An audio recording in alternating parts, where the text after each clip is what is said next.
couper les micros, excepté de ceux dont on a besoin.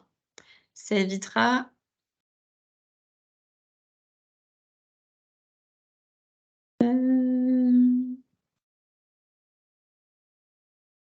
David, est-ce que tu arrives à désactiver ton micro à toi tout seul ou pas? Oui, j'y arrive. Ok, super. Franck aussi?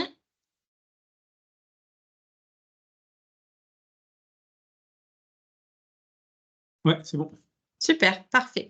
Eh bien, bienvenue à tous pour ce webinaire de présentation de l'opération Un petit bout de France au Brésil. Je suis Coralie Benito, pour ceux qui ne me connaissent pas, attachée direction de l'ARIA Sud, qui est l'une des régions co-organisatrices de cette action.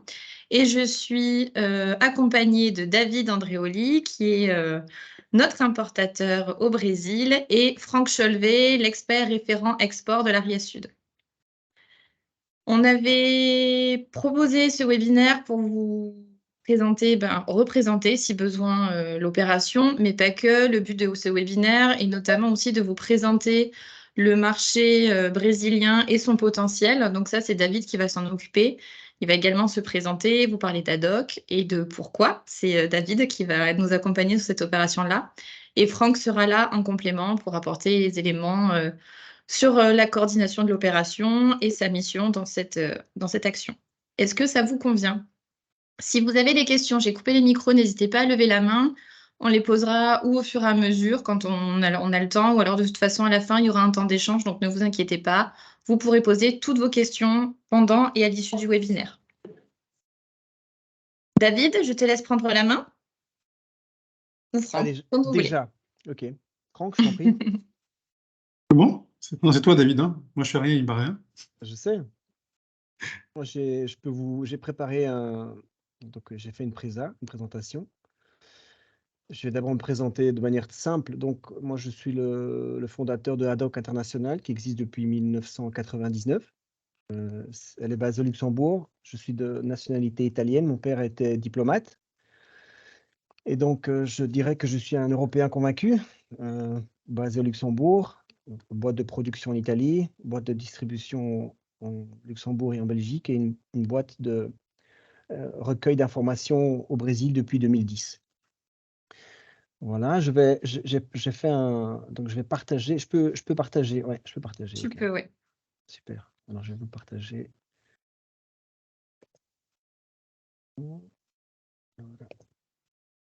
Voilà.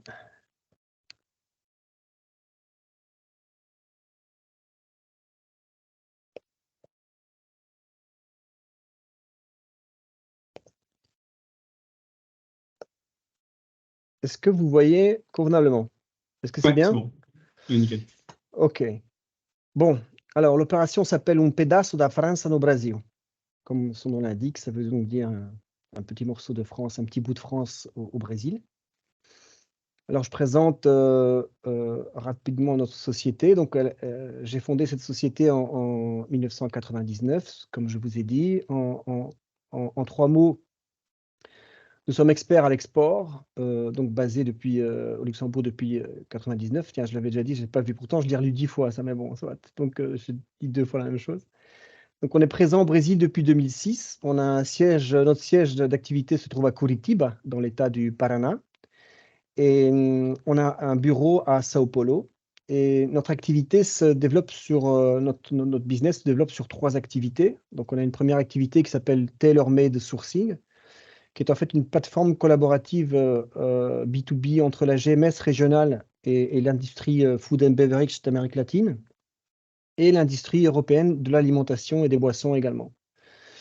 J'expliquerai un peu plus en détail tout à l'heure en quoi ça consiste. Notre deuxième activité, c'est celle qui nous concerne le plus, c'est l'activité qui s'appelle le Yummy Europe. En fait, on organise des événements gastronomiques mettant en valeur les plus belles régions d'Europe. On a la troisième activité qui s'appelle Hub in Europe. Et en fait, ce qu'on fait, on fait du soutien logistique et financier aux opérations de consolidation en Europe pour nos clients de la grande distribution de la GMS régionale d'Amérique latine. Alors, pourquoi tu ne commences pas? OK. Alors, je voulais vous présenter notre équipe, ce qui pour moi est très, très important. Donc, on est organisé en secteurs et en régions. Je m'occupe essentiellement de l'Amérique latine, de l'Italie et de la France en termes de producteurs. Mon associé et collègue s'occupe de la Belgique et du Luxembourg. Nous avons une personne qui est au Middle East, à Dubaï, basée à Dubaï depuis maintenant 1 an et demi, et trois personnes qui s'occupent de la gestion du sourcing, avec un project leader qui est Francesca, export analyste qui est Gloria, et Vilma qui s'occupe, elle, de l'aspect logistique et de l'organisation de la consolidation. On a également un expert retail qui se trouve aux Pays-Bas. Et enfin, on a un field manager en Belgique qui s'occupe des visites dans les différents points de vente. Alors, quel est le profil de nos partenaires? Quand j'appelle partenaire, j'appelle un partenaire producteur. On essaie qu'il ait une vision à moyen long terme, donc qu'il soit prêt à s'investir sur le marché sur lequel nous sommes actifs. Il faut qu'il ait également une vision claire de sa valeur ajoutée pour les retailers. Quelle est l'innovation qu'il apporte sur le marché? Est-ce que c'est le packaging? Et surtout la sacrée réponse, pourquoi je devrais acheter vos produits? Ça, c'est un point fondamental, la différenciation. Enfin, ensuite, il faut que le producteur soit export and customer care minded. Donc, il faut qu'il ait l'esprit export. Il faut qu'il prenne soin des clients. L'export, c'est très particulier. Ça demande des ressources particulières pour une entreprise, surtout quand c'est le grand export hors Europe, comme c'est le cas en l'occurrence. Et enfin, il faut qu'il y ait une logistique et un team back-office qui soit proactif. Alors, l'activité B2B dont je vous parlais tout à l'heure, qui s'appelle Tailor-Made Sourcing, en fait, ça consiste en quoi? Bien, on a depuis 2016, on fait du sourcing pour la grande distribution brésilienne, et nos deux clients principaux sont deux centrales d'achat, une qui s'appelle Rede Brasil. Rede Brasil rassemble 16 leaders régionaux qui sont tous ici détaillés, qui se divisent dans 15 États brésiliens, qui représentent 468 points de vente, qui sont présents dans plus de 100 villes, qui gèrent plus de 63 000 emplois directs pour un chiffre d'affaires de 26 milliards de reais en 2021, ce qui correspond plus ou moins à 5 milliards d'euros en 2021. Donc, c'est la première centrale régionale que l'on a comme client. Un des clients plus importants pour lequel on s'occupe d'une centaine de producteurs au niveau européen s'appelle Mundial Mix. Je vais vous passer le petit film de présentation. Je trouve qu'il est assez bien fait. Tu me diras, Coralie, si on voit et si on entend, d'accord? Parce que moi, là, je ne vous vois plus du tout. Donc, je ne sais pas si vous voyez. J'espère que ce sera clair. Donc, j'y vais.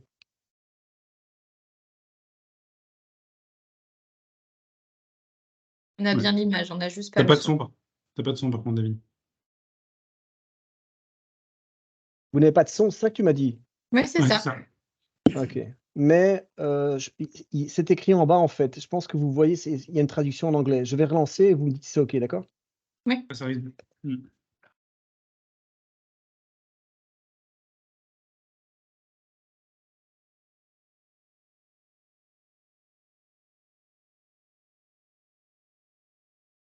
Est-ce que vous m'entendez? Oui, Oui. on t'entend. OK.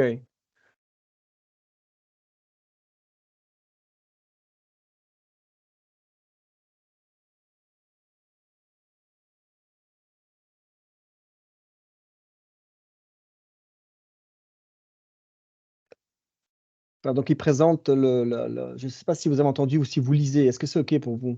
On lit parce qu'on n'a pas le son sur la vidéo. D'accord. Mm. Mais vous comprenez, en résumé, donc, j'ai choisi de vous présenter une enseigne parmi les 16, qui est Mundial Mix, qui se situe dans l'état de Santa Catarina. J'ai pas pu vous faire une présentation globale de tout le marché brésilien, etc. On peut le faire si c'est important, mais il faut se dédier 2 heures uniquement là-dessus. Et sans aucun problème, ça peut se faire, mais c'est assez spécifique. Donc, je me suis dit, je vais me localiser sur une enseigne qui représente précisément la régionalité du Brésil et le potentiel des enseignes régionales. Donc, cette enseigne se trouve à Santa Catarina, elle se trouve au sud de l'État de São Paulo, dans la ville capitale qui est Florianópolis, une ville excessivement développée du premier ordre. Et c'est ce que représente la personne qui vous parle, qui est en fait le directeur marketing qui fait partie de la famille, puisqu'en général, ces groupes, ces enseignes sont encore très familiales au Brésil.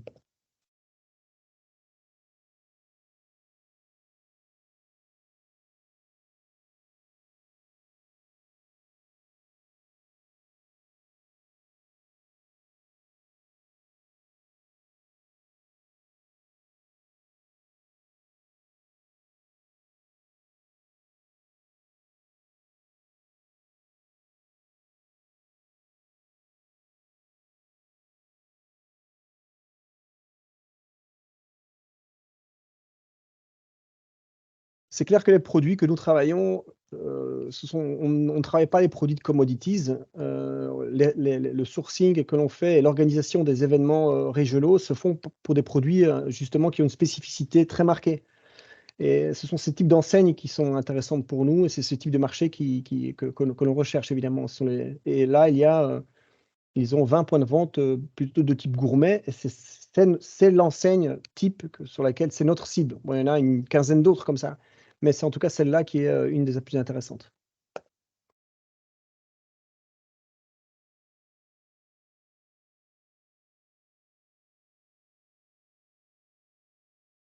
Veuve Clicquot, évidemment.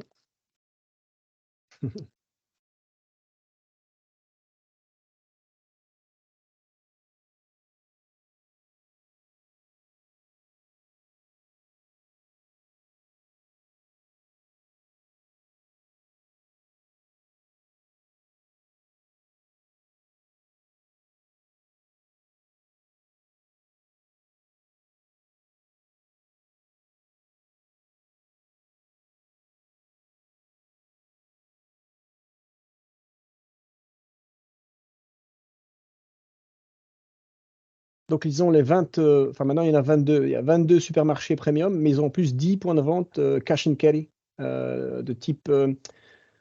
Comment je pourrais comparer ça en France? Je ne connais pas bien la distribution du marché français, mais ce sont c'est du cash and carry, donc grands espaces, boutique assez simple, gros volume.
Alors après, ils parlent de, comme je vous disais tout à l'heure, c'est un groupe familial, donc ils ont différentes activités. Ils ont également des activités de production agricole.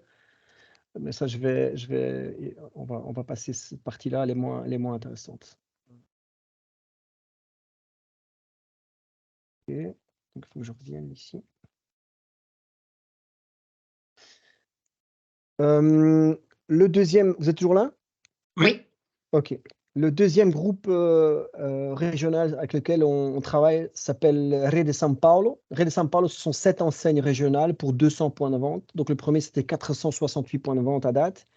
Plus les 200 points de vente, on est plus ou moins 660 points de vente avec 7 enseignes régionales. En l'occurrence, ici, la spécialisation de Rede São Paulo, comme son nom l'indique, ce sont 7 enseignes qui sont à 85% dans l'État de São Paulo.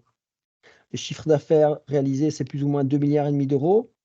Et ils sont 4e au ranking Abras. Abras, Association Brasileira Supermercadista, c'est l'association brésilienne des supermarchés qui organise chaque année une foire très, très importante, si on veut attaquer le marché brésilien et latino-américain, qui s'appelle La Paz, qui se passe au mois de mai et qui se réalise à São Paulo.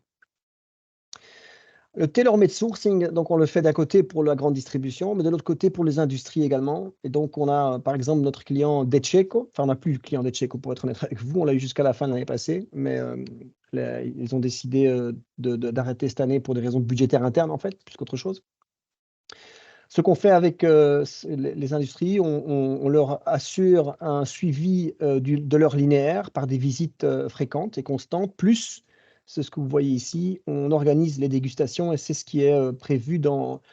Je pense qu'après, Coralie va vous parler va faire sa présentation et dedans, évidemment, on a également prévu non seulement de faire des relevés de prix, des relevés de photos de ce qui se passe des relevés de producteurs locaux et autres lors de nos missions, de nos diverses missions, mais quand on fera la dégustation, on aura également le suivi des dégustations avec quel est le nombre de clients qui ont été en contact avec le produit, quel est le nombre de personnes qui ont dégusté, combien de personnes ont acheté, enfin, toute une série d'informations qui sont très, très utiles pour pouvoir argumenter évidemment tout ça par après auprès de l'acheteur, puisque le but, c'est, in fine, de pouvoir référencer vos produits de manière permanente sur le marché brésilien.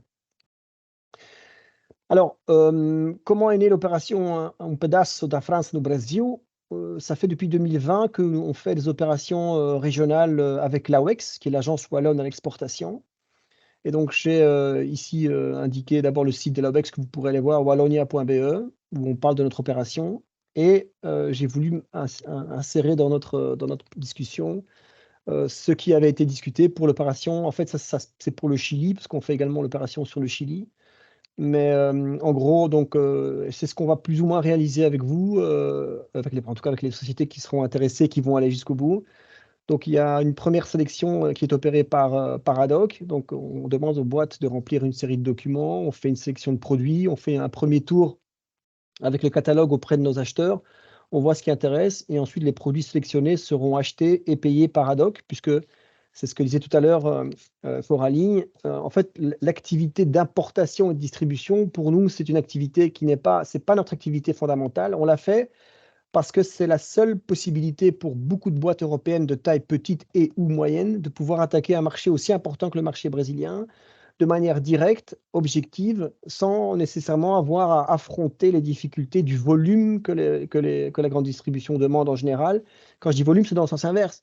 C'est-à-dire que quand les produits sont un peu particuliers, il est évident que les retailers ont peur, ne vont jamais prendre des containers entiers de produits, préfèrent évidemment consolider. Et c'est l'activité que nous, on propose pour solutionner le problème, pour casser le frein, casser la barrière à l'importation sur le marché brésilien. Alors, en l'occurrence, l'opération qu'on a faite avec le Chili, donc marge ad hoc hors transport appliquée, c'était entre 9 et 15%. Le prix net livré chez nous, enfin, il y avait toute une série de conditions qu'il va falloir redéfinir évidemment pour les boîtes qui seront intéressées par après. Et je vous remercie. Voilà. Donc, je suis maintenant tout à fait disposé je suis disponible pour toutes les questions que vous avez à propos de ce que je vous ai présenté et puis sur le marché brésilien. C'est tout. Est-ce qu'il y a des questions déjà sur la présentation de David? Merci David pour cette présentation. Avec plaisir. Eh bien, dis donc, personne n'a de questions sur le marché Pas brésilien. sur la Si. présentation, si. mais moi j'en ai sur le marché brésilien. Bonjour. Oui, bonjour Olivier. Moi j'avais une question sur la devise, parce que j'ai compris qu'elle avait dévissé un petit peu et je voulais savoir l'impact que ça avait eu sur la consommation. Alors, moi, quand je suis arrivé au Brésil, 1 euro valait 2 réals 50. Donc aujourd'hui, 1 euro, ça vaut 5 réals 30. Donc effectivement, elle a effectivement dévissé, mais elle s'est stabilisée aux alentours de 5 euros depuis quelques années. On pense que le taux réel effectif sur lequel on doit se baser, ce sera toujours entre 4,50 et 5,30. Donc ça, c'est pour une première information. Je pense qu'à l'époque, le 2,50 était surfait. C'était l'époque des BRICS, c'était l'époque où Lula avait encore toute sa splendeur et encore les gens pensaient qu'on pouvait se développer à 2 digits sur le marché BRICS, etc. C'est d'ailleurs pour ça que j'y suis allé. Bon, ça n'a pas été vraiment le cas, mais au niveau de la consommation, ça n'a pas. Notre public est peu sensible à ce genre de choses. Notre public est un public. Il faut savoir qu'au Brésil, la pyramide des revenus est tout à fait reconnue et sans aucun souci.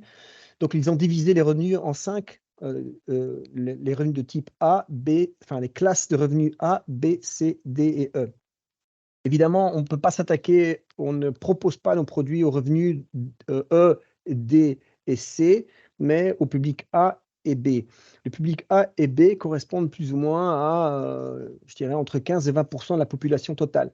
Donc, dans un État comme Sao Paulo, qui compte entre 40 et 45 millions d'habitants, on est sur une population entre, je dirais, 4 et 5 millions de consommateurs potentiels pour nous. Ces gens-là ne sont pas très sensibles au prix. Enfin, évidemment, il ne faut pas exagérer, mais ce n'est pas parce que, in fine, vous aurez une augmentation de 5, 10, 15% sur les produits qu'ils ne consommeront pas, que du contraire. Je ne vais pas dire qu'ils vont consommer plus, mais le Brésilien est beaucoup plus attaché à une marque qui va lui donner un statut et deux sécurité qu'au prix. Je parle de nos clients à nous, ceux vers qui on va aller proposer les produits français. qui jouissent évidemment d'une très très grande réputation de qualité. Donc on doit jouer sur on doit travailler cet aspect, on doit évidemment confirmer en arrivant avec des produits qui valent vraiment la peine d'être proposés. Voilà Olivier, j'espère avoir répondu à votre Merci. question. Et j'en avais une deuxième sur les barrières à l'entrée au niveau des taxes ou des barrières réglementaires. Alors, Parce que j'ai vu qu'il y avait un problème sur le foie gras récemment. ouais. Alors, je dirais qu'on va diviser en deux l'univers alimentaire, pour faire simple. Il y a les produits qui ne demandent pas d'analyse et de certification particulière par le ministère qui s'appelle MAP, ministère de l'Agriculture en fait. Dès qu'il y a des origines animales, là, ça pose problème. Qu'est-ce qu'une origine animale? Les foie gras, par exemple. Le cassoulet. Il y a des produits qui vont demander des certifications supplémentaires. C'est pour ça que les opérations régionales que je fais avec, par exemple, la Wallonie ou l'Italie, on se focalise sur l'épicerie sucrée salée, avec un minimum de 12 à 18 mois de DLC et pas les autres. Ce qui ne veut pas dire qu'on ne peut pas faire les autres. Ça veut dire que, je prends l'exemple de la région Wallonne, dernières opérations, on divise par exemple les boissons et le food. Food d'un côté, beverage de l'autre. Parce que les bières, c'est aussi un secteur qui est un peu particulier. Et comme vous imaginez bien, la Belgique, c'est ce qu'elle vend, pardon, donc chocolat, biscuits, bière. Et donc, on sépare les deux. Confiture aussi, confiture particulière. Donc, on essaie de diviser les deux. Ça, c'est pour les barrières à l'entrée. Le côté, je dirais, plus problématique, c'est que la taxation à l'importation est énorme. Donc, ça, c'est une vraie barrière de protection à l'entrée. Donc, je prends un exemple très particulier, très précis.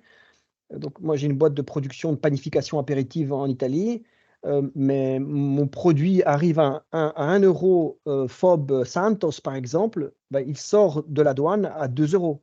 Il y a quasiment 100%.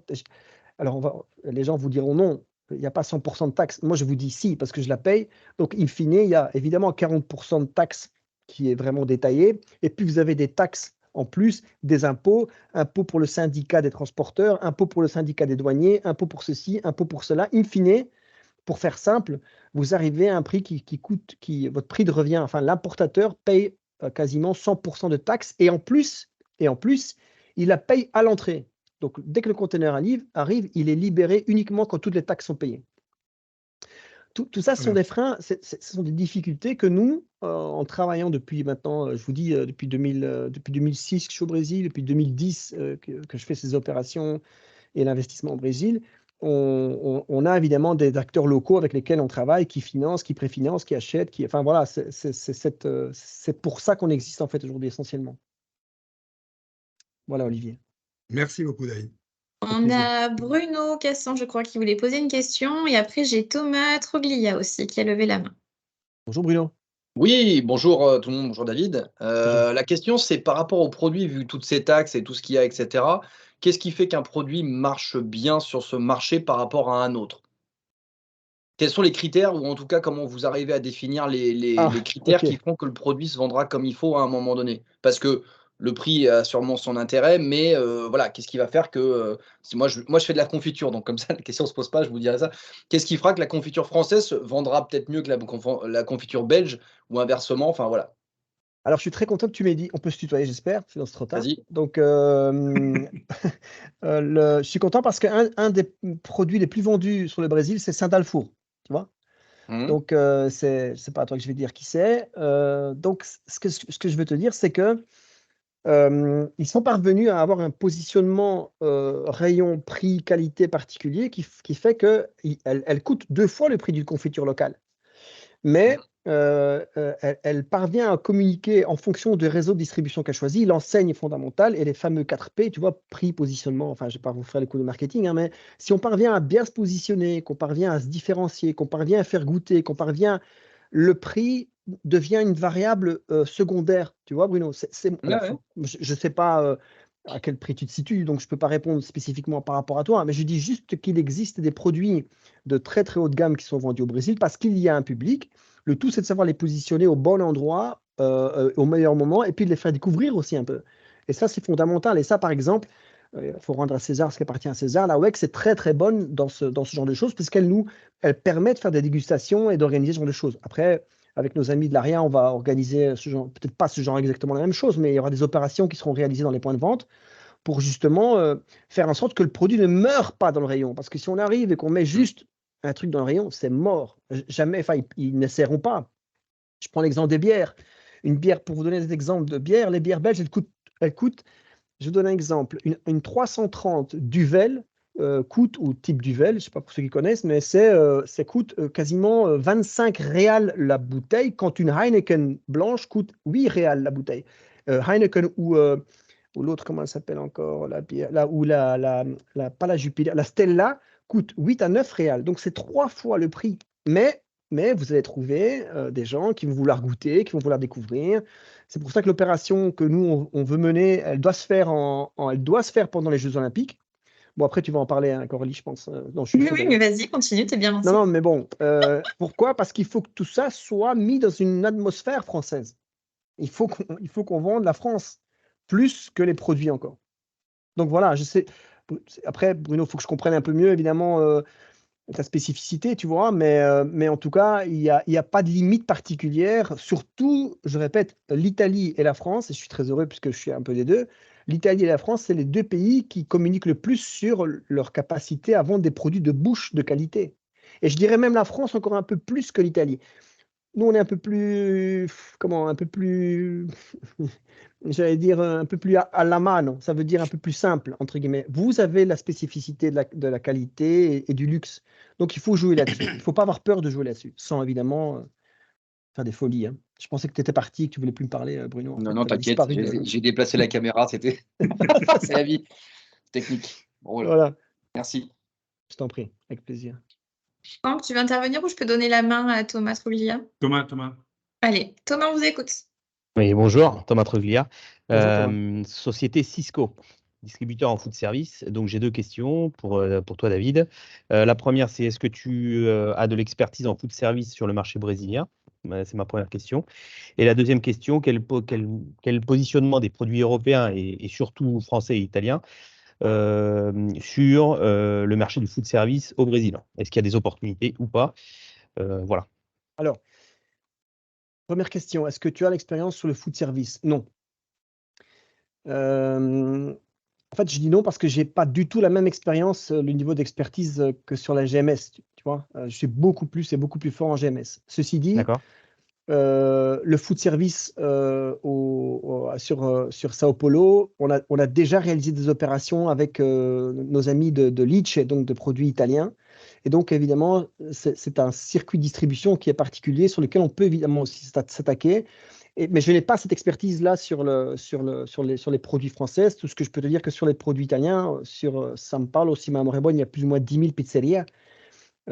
Et donc, il y a tout ce qui en découle. Alors, je ne vais pas comparer les restaurants avec le truc français, c'est tout à fait différent, mais je veux dire que je ne peux pas te répondre beaucoup sur ce côté-là. Je sais qu'il y a tout est fait pour, tout est organisé, tout est parfait et qu'il y a un gros potentiel, surtout sur Sao Paulo, et surtout sur les villes côtières, je dirais pour toi. Tu vois, donc il faut travailler sur des distributeurs locaux, mais objectivement, ça s'identifie assez vite parce que certains de mes clients, de mes contacts, eux font les deux. Moi, je ne les vois que pour la GMS, mais tu as certaines entreprises comme Aurora à São Paulo, par exemple. Je ne sais pas si tu as des touches avec le Brésil, mais elles font les deux activités. Et on peut facilement trouver les informations qu'il faut, quoi, s'il fallait évidemment chercher.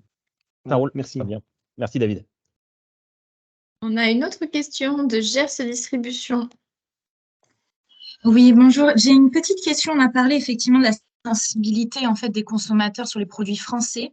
Mais est-ce qu'au Brésil, ils sont sensibles également à tout ce qui peut être AOP, IGP? Est-ce qu'on a la même chose au Brésil qui valorise en fait des produits régionaux ou est-ce qu'il faut mieux attaquer le marché sur du français?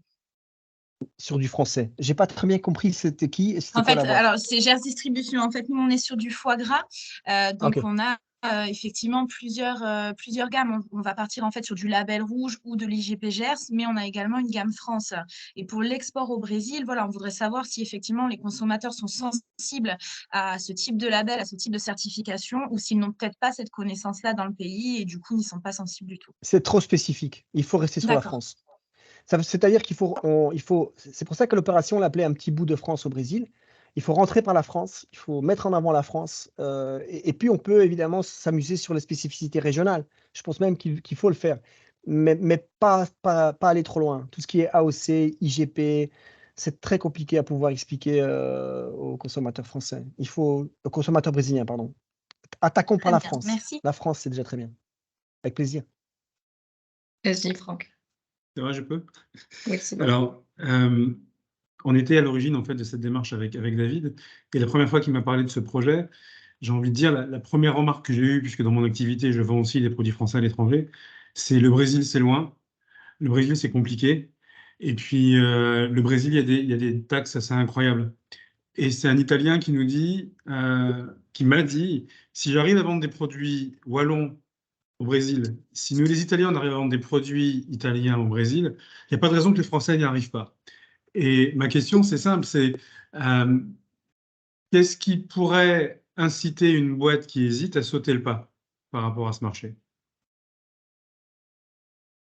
C'est à moi que tu as posé la question. Ben oui, c'est pour ça que je pose la question, David. Qu'est-ce qui recommence la Et question? qu'est-ce qui inciterait une boîte, en fait? Qu'est-ce qui inciterait une boîte française à se lancer dans cette aventure? Parce que toutes les entreprises qui sont là sont intéressées ok. par le marché, mais il y a malgré Ok. tout les freins que j'ai évoqués. C'est loin, c'est compliqué, c'est pas la même langue, c'est pas la même devise, c'est à l'autre bout du monde. Pourquoi on va s'embêter à aller là-bas? Et toi, tu nous dis, les Wallons, ils y arrivent, les Italiens, ils y arrivent. Pourquoi nous, les Français, on devrait y aller? Moi, alors, je dirais que je vais te répondre par rapport à moi. Pourquoi je suis allé au Brésil? Tu vois, tu te dis, mais pourquoi le mec il va au Brésil? Enfin, voilà. Et en fait, c'est la dimension du marché qui est extraordinaire. Si tu veux, c'est comme un accouchement quasiment. Je sais pas, j'ai jamais accouché, je suis pas une femme, mais je sais que c'est quelque chose de super compliqué, c'est quelque chose de très très difficile. Mais une fois que tu l'as fait la première fois, tu sais ce que c'est, tu sais comment ça vaut la peine en fait. Ce que je veux dire, c'est que en travaillant avec nous ou avec d'autres, hein, c'est pas qu'il n'y a pas que nous, il y a d'autres spécialistes. Mais si tu parviens à avoir la personne qui va te nettoyer le marché, qui va t'accompagner pendant toutes les étapes, qui va t'expliquer comment ça marche, qui te met à la table des grands distributeurs et qui y retourne, enfin, n'oublie pas qu'on y retourne, moi j'y suis 4 mois par an quand même au Brésil. Le Brésil, c'est pas pour nous, c'est pas un marché d'export parmi tant d'autres, c'est notre marché export, c'est notre site. J'ai pas des sites partout dans le monde, je suis pas mondelaise, tu vois, donc ma présence permanente avec les gens et les contacts avec la grande distribution en permanence fait que tu gagnes tu gagnes du temps. On va à l'essentiel tout de suite. Les gens avec qui je travaille, la grande distribution, sont ouverts à tester, puisque je répète, en fait, ils vont tester parce qu'on va faire du consolidé, tu vois. Donc, ils vont prendre peut-être 2 palettes de confiture de Bruno, parce qu'il est là, je le vois. Donc, mais il va prendre 2 palettes chez Bruno, 3 palettes chez Bruno, 2 palettes de ceci, une palette de cela. On va tout consolider et on va arriver parce que, je répète, on ne vend pas des produits, on vend un événement, on vend un pays, on vend une région, on vend du rêve, on vend du voyage, on ne vend pas des produits. En plus, évidemment, les produits viennent, on fait des dégustations, il y a des historiques, on fait des relevés, on voit comment ça se passe. Et puis, chaque boîte décidera si elle veut continuer ou pas. Et puis, je ne dis pas que toutes les boîtes qui vont vouloir venir, on va les prendre. Non. À un moment donné, il va falloir être honnête et dire non, les gars, ce n'est pas possible, ça ne marche pas, vous n'êtes pas fait pour ça. Vous faites, je vais peut-être prendre du risque en disant ça, mais ce n'est pas grave. Donc, vous faites, je ne sais pas moi, 500 000 € de chiffre d'affaires à l'année, vous n'avez jamais exporté nulle part, vous allez commencer par le Brésil. Mais non, non. Ne faites pas ça. Ne venez pas. D'abord, exporter en Belgique, exporter au Luxembourg, exporter en Espagne. Ou alors, il faut vraiment avoir une volonté stratégique particulière pour aller sur le Brésil. Je n'ai pas dit que c'était facile. J'ai juste dit que toutes les difficultés que j'ai rencontrées depuis maintenant 2006, ça fait 16 ans, 17 ans que je suis là-bas, ben, pas mal vont être éliminées. Après, évidemment, il reste toujours le rapport au produit, le rapport à l'acheteur, le marché, etc. etc. quoi. Okay. Est-ce qu'il y a d'autres questions? Dans mes collègues des Aria, non? Non plus? Moi, je veux bien reposer une question, toujours pareil sur la confiture Bruno. Donc, David, c'est plutôt clair ce que tu expliques. La question sur comment dirais-je, sur le timing, c'est-à-dire grosso modo, de ce que je comprends, c'est qu'on veut servir les JO pour pouvoir travailler l'événement, machin, etc. ton expertise sur le marché, c'est à partir du moment où tu fais découvrir les produits qui sont dégustés, machin, etc. C'est quoi le timing finalement qu'il faut compter pour commencer à avoir des premières ventes ou en tout cas des choses qui permettent de dire tiens, on a levé tous les freins et maintenant on a un récurrent. C'est quoi à peu près le timing qu'il faut prévoir quand on veut travailler avec le Brésil? Attends, qu'est-ce que tu veux dire? Parce qu'en fait, Coralie, elle a une présentation avec le timing, non, Cora? Tu présenterais pas le truc déjà? Ah bah Si alors, vous voulez, voilà. je présente ça. Ok. Et après, je te réponds, hein, Bruno. Si jamais on ne répond pas à la question, on revient sur la question, hein, d'accord? Ouais. Vous voyez mon écran? Ouais. Ok. Je passe donc la présentation de David et Franck, puisqu'on vient de la faire. Je pourrais vous l'envoyer, le support, après, si vous avez besoin. Donc, pour vous représenter, je vais baisser ça, l'opération qui vous a été, je n'en doute pas, présentée par mes collègues dans les autres ARIA. Donc, c'est une opération qui a pour objet de faire la promotion en grande distribution sur le marché brésilien d'entreprises françaises au moment des Jeux Olympiques à Paris. On vous a listé la liste des 6 régions qui participent à cette opération. Et cette opération, elle se déroule en 4 phases. La première, donc, c'est justement l'objet du webinaire d'aujourd'hui, c'est d'arriver à constituer un collectif d'une douzaine d'entreprises pour pouvoir avoir ces produits français à représenter sur le marché brésilien. À la demande de David, on est parti sur des produits secs, salés ou sucrés avec une DLUO de 12 mois à 18 mois pour pouvoir l'exporter et, si possible, avec une forte connotation française. La deuxième partie de cette opération, c'est c'est la prospection au Brésil, tout simplement, avec Franck et David qui seront présents sur place du 2 au 9 décembre 2023. Qui vont aller à la rencontre donc de différentes enseignes sur toute la partie, sur toute la côte. C'est ça, David, si je dis pas de bêtises? Micro, David. Je le vois pas, du coup, je sais pas. Pardon, Il a coupé son micro. on fera 3 villes. On fera São Paulo, Florianópolis et Rio de Janeiro.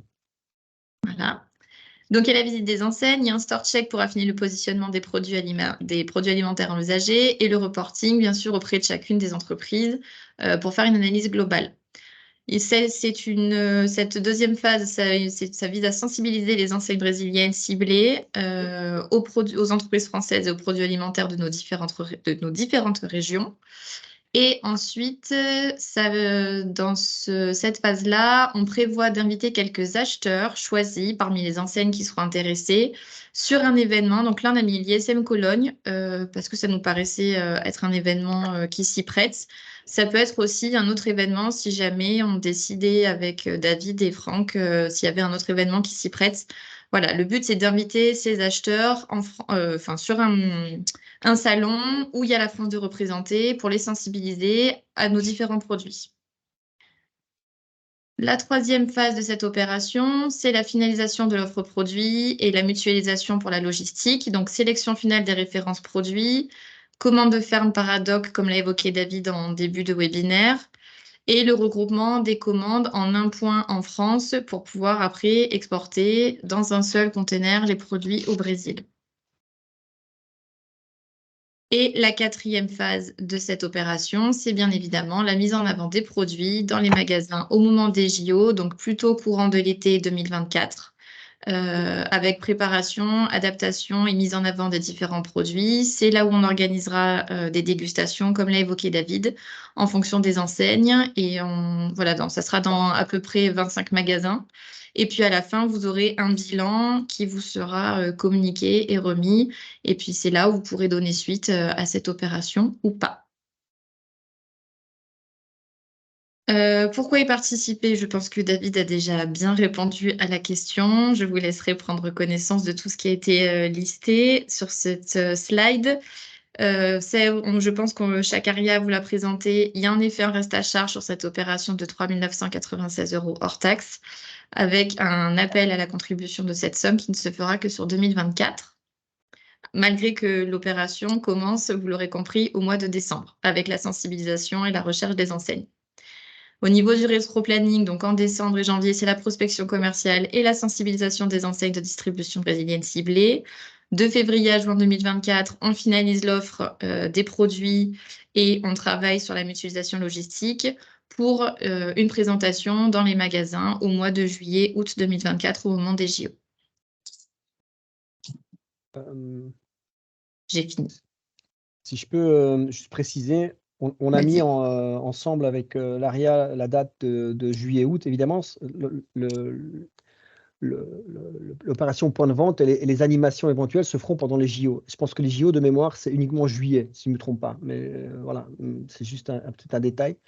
Mais donc, ça veut dire quoi? Ça veut dire que un rétroplanning un peu plus précis sera déterminé sur base aussi, évidemment, du type de produits qui seront intéressés par l'opération, quoi. Voilà. Une question de Christine, Caroline. Oui, j'allais venir. Christine. Alors, attends, hop. Je suis embêtée. Attends. On t'entend. Vous m'entendez? Oui. Ah, super. J'ai essayé de mettre mon micro et je ne trouvais pas comment le C'est bon. faire. Donc, Nous entendons voilà, tout, excusez-moi. Christine. Alors, Tu peux ça y va. aller. Oui, ma question était pour l'après-JO. Quelles sont les chances que les entreprises ont de pouvoir rester sur le Brésil, selon ton expérience? Et après les JO, après les JO, il y a les JO paralympiques, donc ça dure juillet-août. Voilà. OK. Est-ce que je peux savoir que fait Christine? Parce que moi, je vois juste Christine, en fait, mais je Alors, ne sais pas qui elle est. Christine Ah est oui. la déléguée générale de l'ARIA Occitanie. C'est l'homologue de Jean-Michel pour te repérer plus facilement. OK, voilà, merci. Je t'en prie. Donc, aucune idée. Quelle est la chance? Non, mais je peux pas, je sais pas. Moi, je vais donner l'exemple d'opération, la première opération Wallonie-Délices qu'on a réalisée sur São Paulo.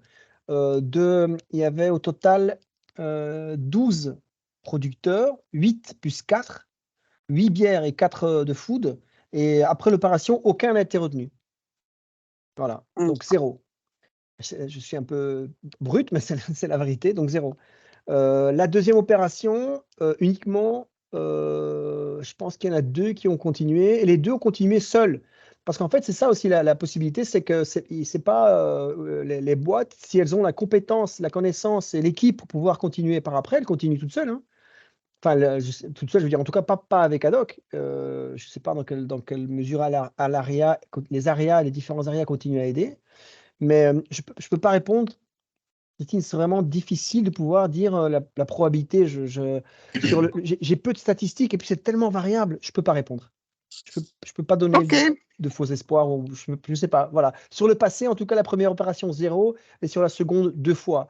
La troisième qui est en cours avec le Chili, elle se fait maintenant en décembre. Donc je sais pas. On verra l'année prochaine, quoi. Mais je sais pas vous dire.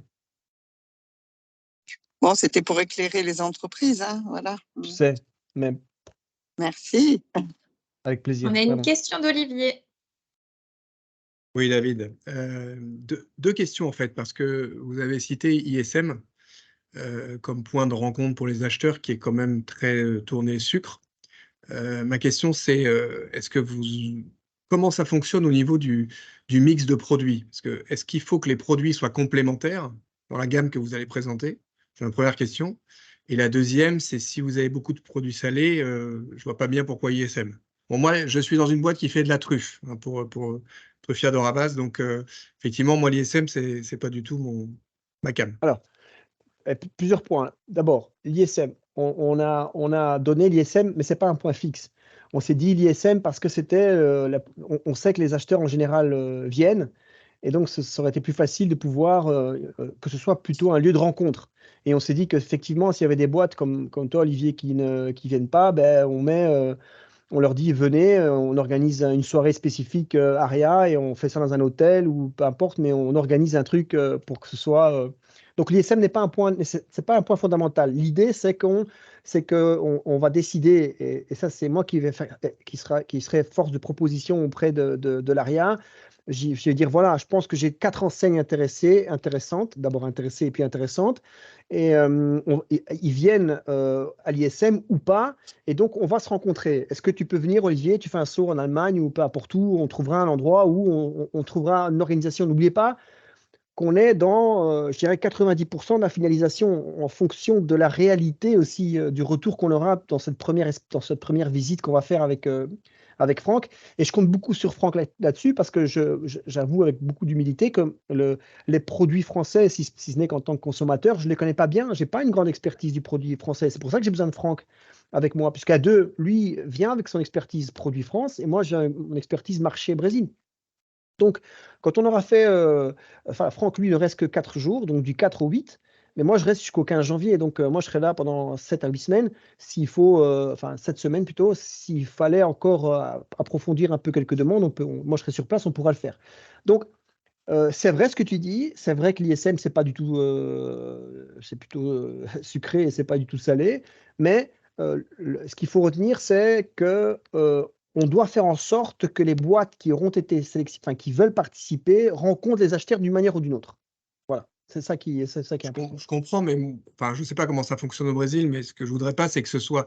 Enfin, en France, clairement, ce seraient les acheteurs sucrés qui viendraient, c'est pas les acheteurs salés. Ah oui, non, Donc, d'accord, ok. voilà. Non. Au Brésil, c'est un peu différent, surtout dans les enseignes régionales. Tu as cette différenciation dans les enseignes, ce que j'appelle moi les enseignes fédérales, nationales. Tu en as 3. Tu as Carrefour, tu as Pão de Açúcar qui est Casino, et tu as Walmart, enfin ce qui correspondait un peu avant Walmart. Ça, c'est pas notre cible, parce que ces gens n'ont pas besoin de nous et ils sont sur-recherchés. Enfin, voilà.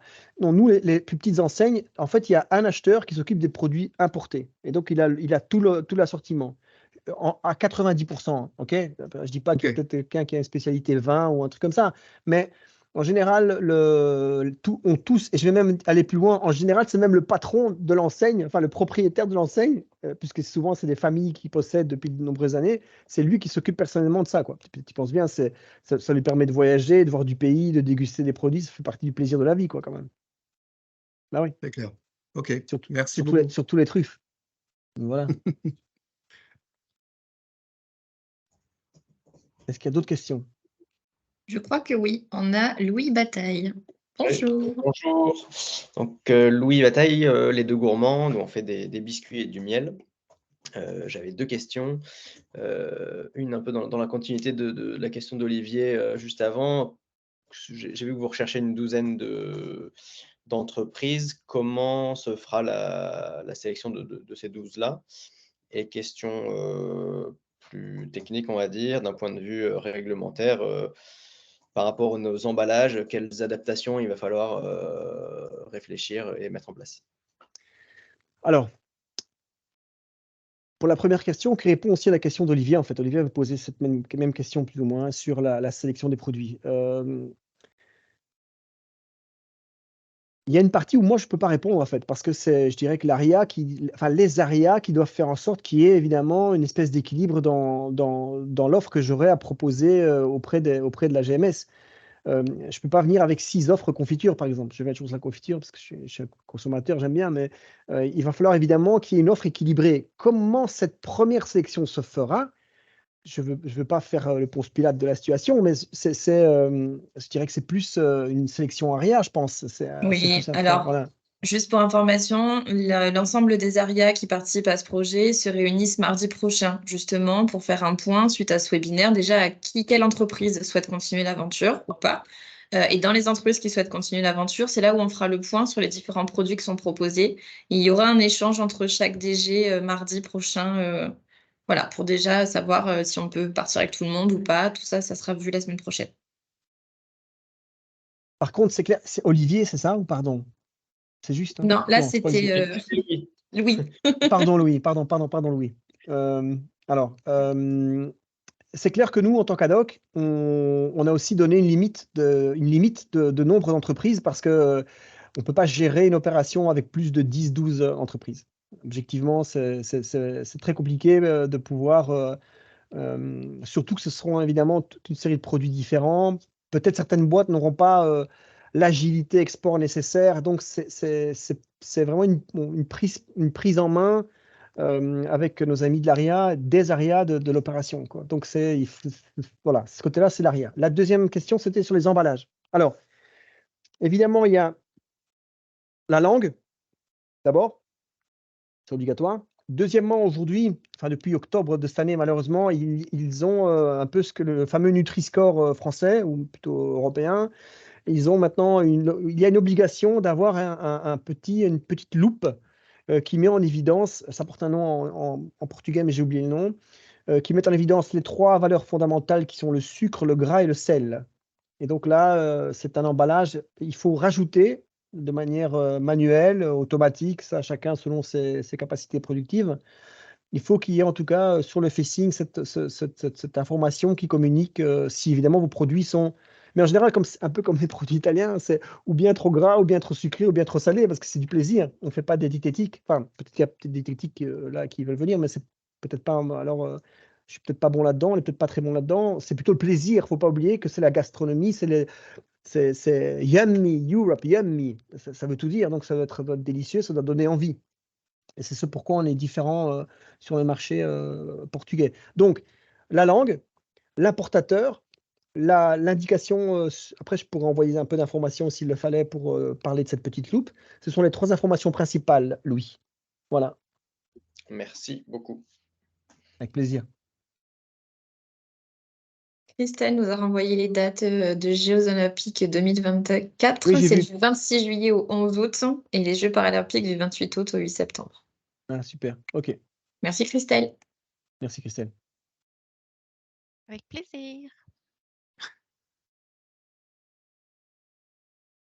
Pas d'autres questions? Est-ce que peut-être que Coralie, c'est Christelle, pardon. Oui. Est-ce qu'on a moyen peut-être de faire peut-être un petit rapide tour de table sur les produits qui sont représentés par Oui, les entreprises qui si sont tu veux. présentes là aujourd'hui? Ça peut peut-être Alors, donner, voilà, je faire vais une juste idée les à prendre chacun. dans l'ordre où ils s'affichent chez moi, comme ça évitera que tout le monde parle en même temps.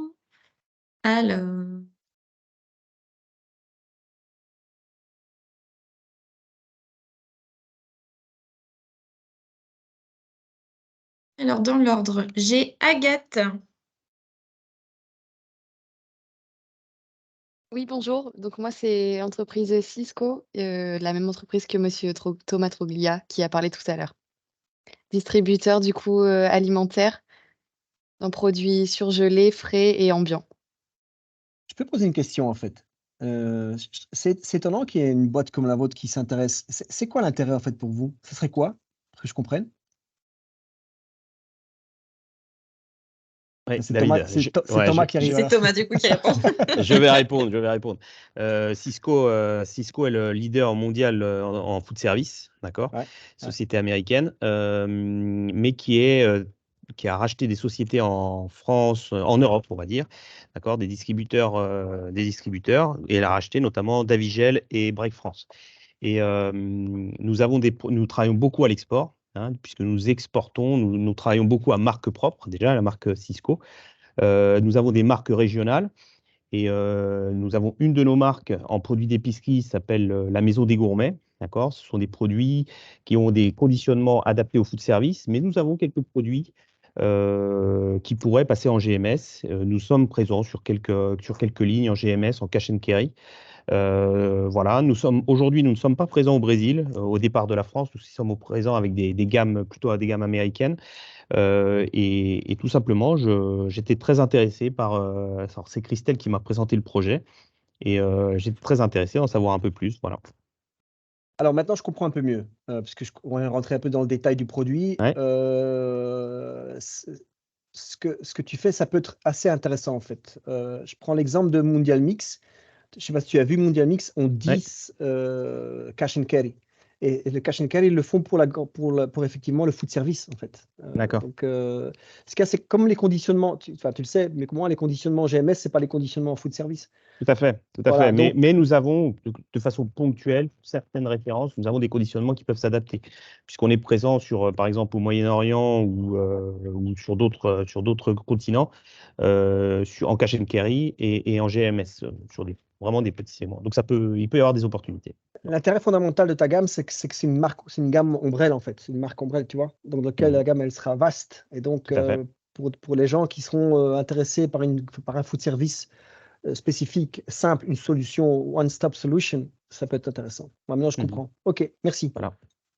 Bruno Cassan, qu'on a déjà entendu avec ses confitures. Alors juste expliquer, on fabrique des confitures en Île-de-France depuis 70 ans et effectivement, on exporte aussi déjà. Donc, dans une quarantaine de pays, grosso modo, on fait 15% de notre chiffre d'affaires à l'export et on fait beaucoup d'adaptabilité. Donc, le côté réglementaire, les étiquettes, les machins, etc., on sait faire. Maintenant, voilà, c'est le côté plutôt positionnement parce que ce qui m'aurait intéressé sur les dossiers où ça n'a pas marché, c'est quels étaient les retours d'expérience du fait que c'est pas marché. Est-ce que c'était les produits? Est-ce que c'était les prix? Est-ce que c'était une adaptabilité qui va pas? Voilà, qui Alors, permet aussi de construire. Parce que moi, construire une offre, on peut la faire. J'ai pas de débat. En fait, je peux faire un truc pas très cher, mais c'est pas notre qualité non plus. Mais on est capable de faire des choses qui correspondent finalement à un besoin. Et donc, finalement, quel est le besoin pour pas que ça plante? Voilà, moi, c'est plutôt ça et qui alors, m'intéresserait dans le dossier. alors je vais. Il faut qu'on parle avec Aria aussi, hein, parce que je parle beaucoup, mais c'est Aria qui est aussi, qui est surtout aussi en avant. Mais avec Franck, on va faire des relevés, tu vois. Donc, on aura des relevés de catégorie, Franck. Enfin, je ne sais pas si tu le sais, mais je te l'annonce. Donc, on fera des relevés de catégorie pour que justement, sur base des personnes qui se sont déjà montrées intéressées, ce qu'il y a, c'est que vous vous souvenez, hein, je parle à l'ARIA, on fait déjà l'opération, enfin, on prend déjà d'avance sans vraiment savoir si tu étais beaucoup plus, entre guillemets, plus simple et productif. Mais bon, moi, je suis sur place souvent, donc c'est pas un problème. C'est d'avoir déjà un feedback sur le fameux store check. Ce qu'on fait en général, c'est ça, on prépare en relevant les catégories. Ce que je veux dire par là, c'est que tu comprendras sur base je parle à Bruno maintenant, c'est que sur base du relevé prix et de notre compétence et connaissance sur les marges, les taxes, enfin, on va démonter, je ne sais pas comment on appelle, démonter ou enfin, descendre le prix pour arriver à, voilà, c'est ce que j'ai fait avec un chocolatier belge en 2016 par exemple. C'est comme ça qu'il a décidé d'investir sur le marché brésilien parce qu'on a démonté le prix et il s'est dit, OK, ça veut dire que ma barre de chocolat à 90 grammes, je dois la sortir à autant. Ça va, je peux le faire. C'est ça le but. C'est ça qu'on doit faire en fait. Donc, pour répondre à ta question, il n'y avait pas de confiture à l'époque, c'était du sirop de liège. Je ne sais pas si tu sais ce que c'est que le sirop de liège. Tu vois ce que c'est? Voilà. C'est un produit un peu particulier. C'était du sirop de liège et il y avait le producteur, qui s'appelle Meurens d'ailleurs, faisait 3 coulis sur base avec du sirop de liège. Et c'était à utiliser sur un produit qui s'appelle pão de queijo.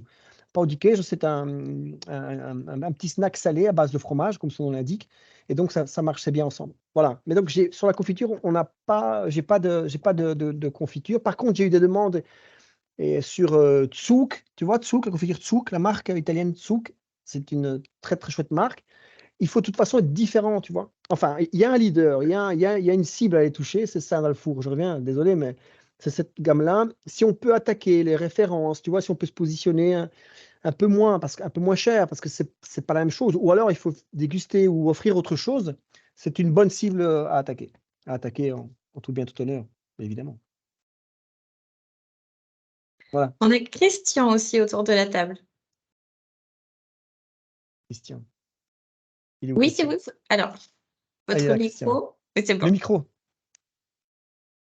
Le micro. Le micro. C'est bon. Non. Non.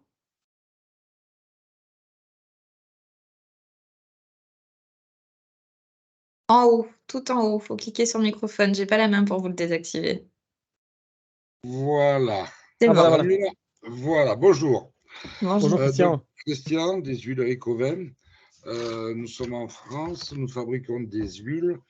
Alors, bon, deux grands types d'huile, l'huile d'olive, mais ce n'est pas avec ça qu'on va aller au Brésil, on laisse ça pour nos confrères espagnols, italiens, grecs et portugais, qui ont la légitimité de vendre des huiles d'olive puisqu'ils en produisent. Nous, la France, on n'en produit pas.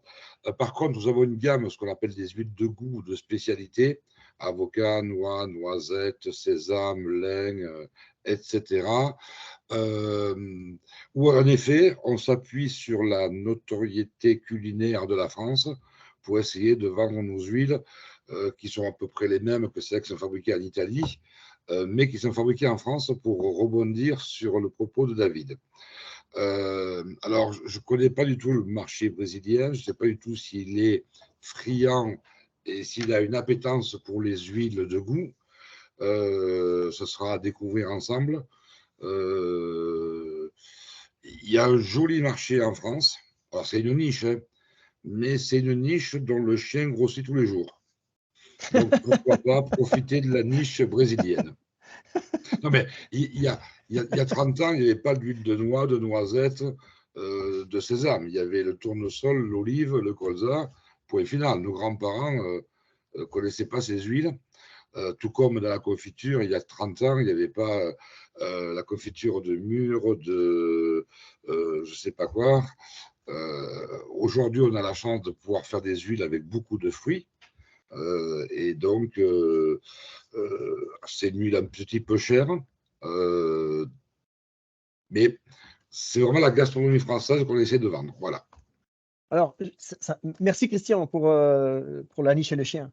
J'ai oublié de dire un truc super important, c'est qu'au Brésil, il y a Masterchef aussi. Et le Masterchef au Brésil, il y a un chef français, mais qui est une pourriture extraordinaire.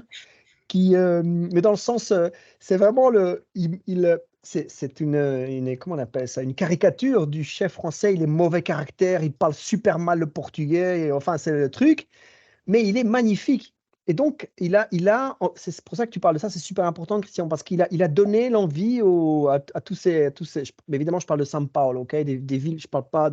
Après on pourra faire un détail un peu plus spécifique sur le Brésil, parce que le Brésil en tant que tel n'existe pas. C'est 27 États différents, c'est 5 grandes régions, enfin, c'est un continent. Je pense que c'est 30 ou 40 fois la France, donc je veux dire, c'est pas comparable. Mais sur São Paulo et les régions qui nous concernent, il y a une vraie influence sur la gastronomie française. Et je pense d'ailleurs, maintenant que ça me vient comme ça, je me demande si on ne va pas essayer de rencontrer Franck, le mec. Ce serait intéressant d'ailleurs pour proposer un peu l'opération. Je note ça. Oui. Ok. Merci, Christian. Merci. Et un point de chute en plus pour vous, les garçons. Ouais. On a Gers Distribution. Les foie gras. Oui, c'est ça. Je ne sais pas Oui, si excusez-moi. Donc, effectivement, Gers Distribution. Donc, nous, on travaille effectivement sur, on vend en tout cas dans notre activité sur la France hors import, donc sur du canard gras, de la volaille et également de la viande gersoise. On est déjà présent donc, sur plusieurs pays sur l'export.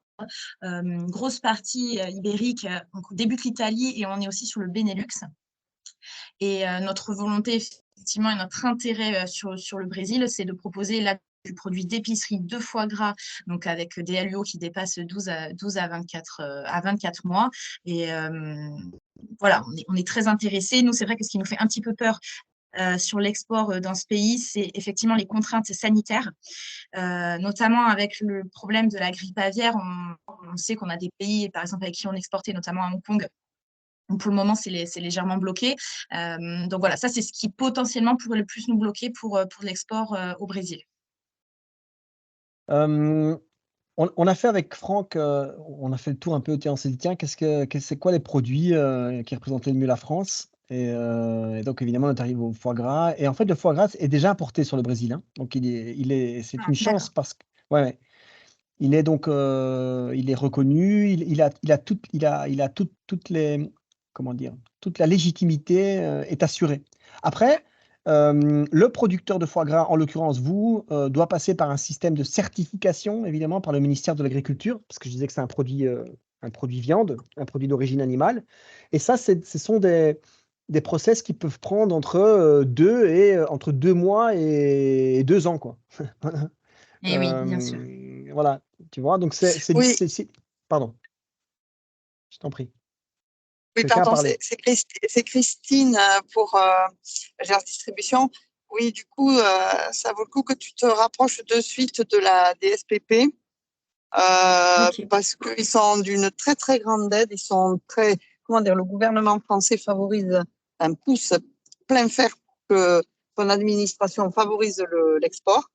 Donc, tu fais ça, si jamais tu as le moindre problème, tu me dis, hein, que je les connais bien. Et après, mets-y aussi dans ta gamme, après c'est David et Franck qui verront, mais il y a le confit, il y a tout ce qui est autour de l'épicerie dans la gamme, quoi. Oui, bien sûr. Oui, tout ce qui est dans la gamme épicerie, on peut le proposer, mais c'est vrai qu'on aime bien rentrer. On est quand même sur. Foie gras, bien sûr. Voilà, le foie gras, on est sur une qualité différente. Donc après, ça dépend aussi du marché. Donc tout ça, ça va s'étudier évidemment si on fait ça avec vous. Mais nous, notre porte d'entrée, ça reste quand même le foie gras. Le foie gras, bien sûr. Et les spécialités à base de foie gras, évidemment. C'est ça. Ok, voilà, donc c'est DSPP, et si tu as un problème, tu me dis. Voilà. Merci beaucoup. Pardon, David. Non. Pas de souci, merci Christine. On a Ilham. Merci, Christine. Ah, j'arrive pas. Ah oui, oui. C'est bon, on vous bonjour à entend. tous. Bonjour. Bonjour, Bonjour à Ilham. tous. Alors, nous sommes une société d'exportation de produits agroalimentaires. On fait que du grand export. On est présent très fort en GMS. On est présent dans tous les rayons d'un hypermarché avec des produits pas uniquement français, européens. On a du frais, du sec et du surgelé. J'étais très intéressée d'écouter un petit peu ce qui se dit aujourd'hui pour comprendre comment fonctionne un petit peu au moins la réglementation et les freins, les barrières à l'entrée, notamment par rapport aux produits frais d'origine animale, puisque nous faisons du produit laitier. Et j'imagine que le produit laitier s'inscrit dans la même catégorie que pour le foie gras, puisqu'on est sur un produit d'origine animale. Oui, Donc, ça va ralentir un petit peu le process, mais nous avons beaucoup d'autres choses. Et alors nous travaillons sur 2 axes, des marques propres, les nôtres, et des marques partenaires, celles des grands groupes avec lesquels nous travaillons en bonne intelligence depuis 20 ans. Voilà. Il est clair que ce que j'entends me fait penser que pour nos marques propres en produits secs, il y aurait peut-être une possibilité, mais je n'avais pas envoyé d'éléments sur ces produits-là parce que je ne savais pas trop ce qui était attendu de nous.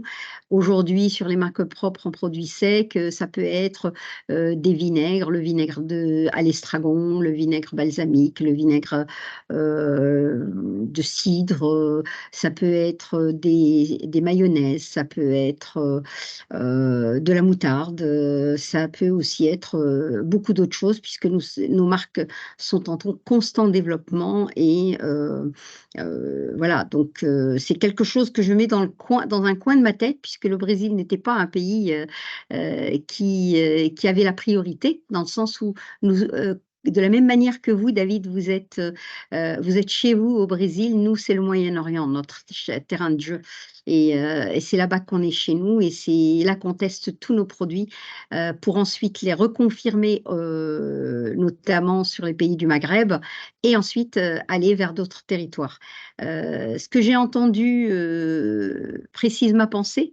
Je ne pense pas avoir de questions particulières parce que je vois très bien dans tout ce qu'a dit David que nous sommes dans un marché de niche et que la logique de l'export des produits de niche, c'est tout ce dont il a parlé, mais que je connais parfaitement puisque c'est mon métier. Ça fait 20 ans qu'on fait du produit de niche.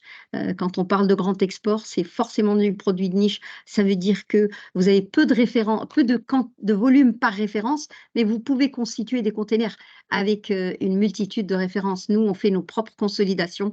Les containers peuvent partir avec plus de 100 références différentes. Eh oui, et, mais bravo, on les optimise drôlement. Et la question que j'aurais pu vous poser, c'est si vous consolidez pour tout le monde et que vous avez 4 ou 5 fournisseurs, comment vous garantissez que vous avez tout le monde qui suit toute la réglementation et que vous n'allez pas avoir un document qui va bloquer? Parce que c'est la raison pour laquelle nous avons décidé de consolider chez nous et de ne faire qu'une seule facture, un seul jeu de documents, et comme ça, on n'a pas de problème. Ah, mais c'est ce qu'on fait, hein. C'est comme ça, on bosse comme ça. Hein. On bosse donc c'est vous qui facturez alors? Exactement. Ah, ouais, donc vous achetez les marchandises que vous refacturez? Oui. D'accord. Ah ouais. Okay. Mais je profite de ce que bon, vous voyez, vous voyez également alors. Comment dire? Ce qui est super important, justement, c'est que c'est le cheval le plus lent qui va déterminer la vitesse du carrosse, quoi. Donc, c'est super fondamental de faire une sélection à la base des producteurs qui vont avoir une capacité réelle et non pas rêver de pouvoir faire le grand export, quoi. Et d'avoir le rythme. et d'avoir le Mais tout à rythme. fait. Parce que quand on parle agroalimentaire et qu'on parle durée de vie des produits, même si les durées de vie sont choisies pour être les plus longues pour aller au grand export, eh bien, si vous avez un fournisseur qui doit faire partie de l'expédition et qui tarde pour X ou Y raison, il vous met en danger les autres produits qui, eux, sont arrivés à temps et qui sont en train de perdre Tout de à la fait. DLC. Tout à fait. Donc, ça, c'est un vrai travail de logisticien qui est majeur. Enfin, chez nous, on fait ça en interne, donc on gère ça en amont. Mais voilà, donc Tout à fait. en tout cas, je vous remercie de ce webinaire parce qu'il apporte des éclaircissements pour nous et moi, je vois exactement ce vers quoi on pourrait tendre pour aborder ce marché quand le temps viendra, parce qu'on ne peut pas être partout avec le même rythme voilà, dans le monde. Et donc, du coup, aujourd'hui, c'est vraiment une réflexion pour un moyen terme, ce n'est pas à court terme. Merci. Merci à vous. Merci. Au revoir. Au revoir. On a Louis Bataille. Oui, rebonjour. Du coup, nous, on est basé en Île-de-France, pas très loin de chez Bruno d'ailleurs. Bruno, salut. Et on est donc fabricant de biscuits et apiculteur. Donc, on a ces deux gammes de produits. Voilà, après, sur l'export, c'est vrai que nous, on est plutôt, on fait partie des néo-exportateurs. On en fait encore assez peu, donc ce serait, c'est des sujets intéressants, en tout cas, à creuser aujourd'hui. Il y a peut-être juste un point qui n'a pas été mentionné jusque-là sur cette opération en tant que telle. C'est avant tout une opportunité de business, en fait. Il ne faut pas se raconter d'histoire. Quand on dit qu'on va faire déguster les produits dans les points de vente, quand Haddock va sélectionner les produits et les présenter aux acheteurs, Haddock achète et Haddock met en avant les produits dans les points de vente. Mais ça veut dire que pour tous les producteurs qui participent à l'opération, on n'est pas sur uniquement une opération de dégustation, on est sur une action où vos produits seront achetés et vos produits seront revendus sur le territoire brésilien et il y aura un retour après sur l'acceptation ou non du produit. Mais d'un point de vue business pur, c'est une action qui va générer du chiffre d'affaires direct pour chacune des boîtes qui vont participer à cette action. Donc c'est important de le souligner parce qu'on parle de coûts, Coralie a parlé du reste à charge, c'est vrai. La cible, c'est 25 points de vente, je crois, si je ne dis pas de bêtises. Ou peut-être une vingtaine de points de vente. Même si on est sur une vingtaine de points de vente, ça veut dire qu'on va mettre en avant les produits dans 20 points de vente. Donc ça veut dire qu'il va falloir acheter un stock de produits. Et l'idée, c'est de faire en sorte que ce stock de produits soit commercialisé. Mais à votre niveau, les produits seront vendus. Si je reprends le slide de David, je crois qu'ils seront livrés directement à la Louvière en Belgique. On verra le point de départ, parce que l'aspect logistique, tu vois, il faut qu'on ait un hub. Je pense qu'on travaillera sur le Havre. Je pense que ce sera plus facile. Mais je dirais, peu importe le lieu, c'est-à-dire que pour les fournisseurs français, il va falloir livrer la marchandise à un point donné, et cette marchandise sera achetée. Donc la prise de risque à votre niveau, si ce n'est effectivement mettre en relation quel est le volume de produits achetés versus les 4 000 € qui sont demandés pour participer à l'opération, peut-être qu'on sera sur une opération qui va être quasiment blanche, ou peut-être avec un léger reste à charge à votre niveau, mais quelque part, si jamais il y a un retour positif, et c'est un petit peu ça l'objectif, c'est d'ouvrir un marché à un coût de prospection qui sera pas si élevé que ça, puisqu'il y a une grosse partie qui est prise en charge par l'État. Merci Franck. C'est vrai que pour moi c'est tellement évident. Non, c'est pas un détail. C'est tellement évident, quoi. Tu vois, c'est fondamental. L'objectif, c'est évidemment que les produits restent. Et ça, et je précise, comme j'ai dit tout à l'heure, je pense que je vais réinsister, que ce soit avec Haddock ou pas. Après, nous, on vient avec un cadeau à la fin. On dit voilà, on a acheté à ce prix-là, on a vendu à ce prix-là, ça nous a coûté autant, on a fait des opérations. C'est pour vous. Après, faites ce que vous pensez le mieux pour la boîte, quoi. C'est important. Merci Franck. De rien. Il y a une question de Christelle. Ton micro. Ah, bon. Oui, il faut double-cliquer. Merci Coralie. Oui, je ne veux pas entrecouper le tour de table, mais juste peut-être une précision sur cet aspect logistique. Je parle sous le contrôle de Thomas Troglia, mais effectivement, Cisco est basé en Normandie et à proximité donc, du port du Havre et a déjà donc, un flux existant vers le Brésil. Donc, ça a été une possibilité aussi qui a été mise sur la table que de peut-être mutualiser avec des flux. Mais Thomas pourra le repréciser, mais voilà, je me permettais juste de réagir sur le sujet. Non, mais indépendamment de tout, ça m'intéresse d'avoir le contact de Troria. Alors, moi, je voudrais avoir son contact, indépendamment qu'il le fasse ou pas, parce que je cherche toujours des partenaires logistiques. La logistique, c'est fondamental. Donc, Bien sûr, pas... oui. Merci, On a une Christelle. mutualisation supplémentaire grâce à ce projet. Non, mais c'est le but. C'est le but. Top. Ouais, Tout à fait. Non, avec plaisir. On vous mettra en relation avec plaisir. Merci, Merci. Christelle. Et on finit par Natacha, on en a perdu en route. Natacha Jourdeuil de Terre-Doc. Elle est où, Natacha? Elle va arriver. Elle est là. Elle est là. Bonjour. Bonjour. Bonjour. Tout d'abord, un grand merci pour ce temps, pour cet échange et pour l'information. Terre-Doc, c'est une belle marque de thé et infusion bio. Et une marque qui est très engagée, qui est 1% pour la planète. Donc, on a une super équipe. On exporte déjà, on est plutôt en Europe, un peu en Asie. Et surtout, on n'est pas très GMS. Donc, par contre, on prend toutes les opportunités et on regarde. Et pour nous, c'était plutôt l'occasion d'écouter les partages, l'information, c'est pas vraiment la priorité aujourd'hui. Mais par contre, il faut débriefer en équipe et se dire, voilà, est-ce qu'on fait quelque chose pour l'année prochaine? Est-ce qu'on fait quelque chose? À voir. En tout cas, merci pour cet échange et merci pour l'information. Natacha, je peux juste vous dire que sur le marché brésilien, les certifications bio européennes ne sont pas valables. Donc, ça, c'est pas vraiment un argument de plus. C'est pas vraiment quelque chose qui apporte, ça apporte rien. C'est super parce que, évidemment, les consommateurs savent, notre public, il sait, il reconnaît les produits bio européens, mais d'un point de vue de la réglementation, c'est pas reconnu. Donc, s'il fallait être reconnu comme étant bio, par exemple, sur le marché brésilien, il faudrait faire des certifications. Ce qui est quand même un avantage. Je dis juste que ce n'est pas reconnu par l'État brésilien. Nos certificateurs ne sont pas reconnus, quoi.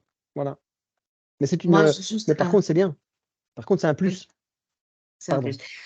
J'ai juste une question. Si on n'est pas du tout GMS, est-ce qu'on peut être sûr des points de vente premium, on ne va pas se retrouver n'importe où?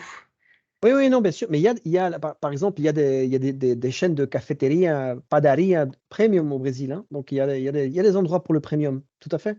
Il faut identifier évidemment les chaînes qui vous intéressent. Et puis, quelles sont vos attentes sur le marché brésilien? Est-ce qu'un importateur qui, pour vous, fait le marché brésilien et qui prend un conteneur tous les mois, c'est suffisant? C'est pas suffisant? C'est en fonction aussi de vos attentes et de votre marché et de votre existant aujourd'hui. C'est ce qu'il faut analyser. C'est ce qu'on va analyser aussi avec les ARIA et sur chaque producteur.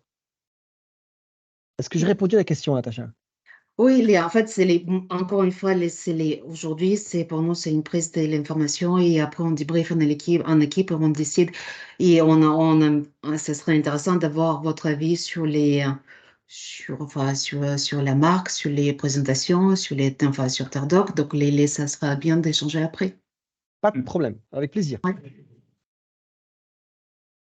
On a fait le tour des entreprises. Il ne reste après que mes collègues des ARIA. Juste dans les entreprises, donc il n'y a pas confiserie du tech, qui est biscuiterie du tech, pardon, qui est sur des gâteaux et du chocolat. Et ensuite, une entreprise de cassoulet. Voilà. Et, c'est pas, le cassoulet. Voilà. La fameuse. Le fameux cassoulet. Non, parce que pour la petite histoire, ça nous a posé quand même quelques questions. J'en mettais David avec le cassoulet, on a regardé le code donné, on a regardé en quoi c'était composé, on a regardé quelles étaient les réglementations et ils ont eu du mal à comprendre ce que c'était. Mais je pense que tu as une réponse, David, c'est la possibilité ou non d'importer du cassoulet sur ce territoire. Inscription MAPA, ministère de l'Agriculture, produit à base de viande, donc entre 2 mois et 2 ans. Oui, c'est toujours pareil, hein, il faut se rapprocher de la DSPP. Ah ouais, c'est la même chose avec pour le GERS. Pour le foie gras. Voilà. Exact, ouais, tout à fait. Ouais. Sauf que le foie gras est déjà importé, donc ce serait plus facile. La personne qui s'occupe chez moi de l'identification. Oui. Il y a un canal, le canal ouvert. Oui, le canal est ouvert. Tandis que s'il faut l'ouvrir pour le cassoulet, c'est mort pour la enfin, c'est mort. À moins que l'administration ait bien changé. On va essayer. En fait, Franck, hein. dans une Ouais. des visites qu'on fera, Franck, on va rencontrer justement les gens qui font la certification pour nous. Tu vois? Comme ça, Ok. donc on On verra. posera la question. On posera la question Ouais. et on analysera Allez, un peu ok. mieux, quoi. Voilà, Christine. Merci, pardon. Au Alors, niveau je suis en pack- voiture, hein, c'est pour ça que Ah. je ne mets pas la caméra. Hein, Pas c'est de souci, sacré. Christine, merci. Hein, voilà. Au niveau PACA, entre-temps, on a perdu Agronovae qui fait également des confitures et Corsiglia qui fait des marrons. Ok. Non, glacé. Marrons glacés, oui, pardon. Ok. Je pense Je qu'on a fait pense le tour. On a fait le tour. Merci à tous. Comme je l'ai dit, ce webinaire était enregistré, donc vous aurez la possibilité de le récupérer auprès de chacune des ARIA, après auprès de chacun de vos contacts. Merci à tous et bon après-midi à tout le monde.